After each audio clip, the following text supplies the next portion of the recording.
క్షేత్రస్థాయికి నా కోరిక ఈ దేశంలో ఒక రోజున ఒక బీసీ హాస్టల్ అని కానీ ఎస్సీ హాస్టల్ అని కానీ ఎస్టీ హాస్టల్ అని కాకుండా పిల్లలందరికీ ఒకటే హాస్టల్ ఉండాలి. అలాంటి పరిస్థితి నేను కోరుకున్నాను.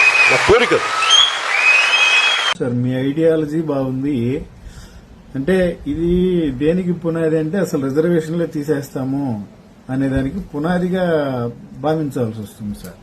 ఫస్ట్ అయితే మీ జనసేన పార్టీలో BC cell, SC cell, ST cell, minority cell అని ఇట్లా ఉంటాయి కదా, ఇవన్నీ తీసేయండి సార్. ముందు అవన్నీ తీసేసి ఫస్ట్ అక్కడి నుంచి మొదలు పెట్టండి సార్.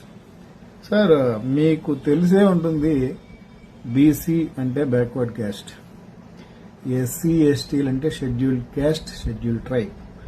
మన దేశంలో వెనుకబడినటువంటి, ఆర్థికంగా వెనుకబడినటువంటి, రాజకీయంగా వెనుకబడిపోతున్నటువంటి వర్గాలన్నిటికీ గుర్తిస్తూ అంబేద్కర్ గారు మన రాజ్యాంగంలో తీసుకున్న కొన్ని నిర్ణయాలు, అంబేద్కర్ గారితో పాటు అనేక మంది తీసుకున్నటువంటి నిర్ణయాలన్నీ కూడా అమలు చేస్తూ వచ్చేటటువంటి ఆ ప్రక్రియలో భాగంగానే మనం ఈరోజు BC hostels, SC ST hostels పెట్టడం జరిగింది సార్.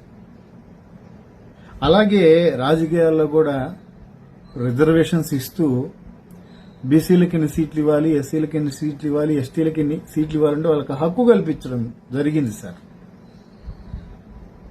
ఇది రాజకీయాల్లో కూడా. అలాగే ఉద్యోగాల్లో కూడా వాళ్ళకి హక్కు కల్పించడం జరిగింది సార్. మీరు అనుకున్నట్టు BC hostel, SC hostel, SC hostel, ST hostel అనేవి వారికి అన్యాయం చేసేటటువంటి దానికోసం ఏర్పాటు చేయలేదు. దాని మూలంగానే వాళ్ళల్లో ఈ కుల భావన వస్తుంది అని అంటే అది మీ విజ్ఞతకే వదిలేస్తున్నాను సార్.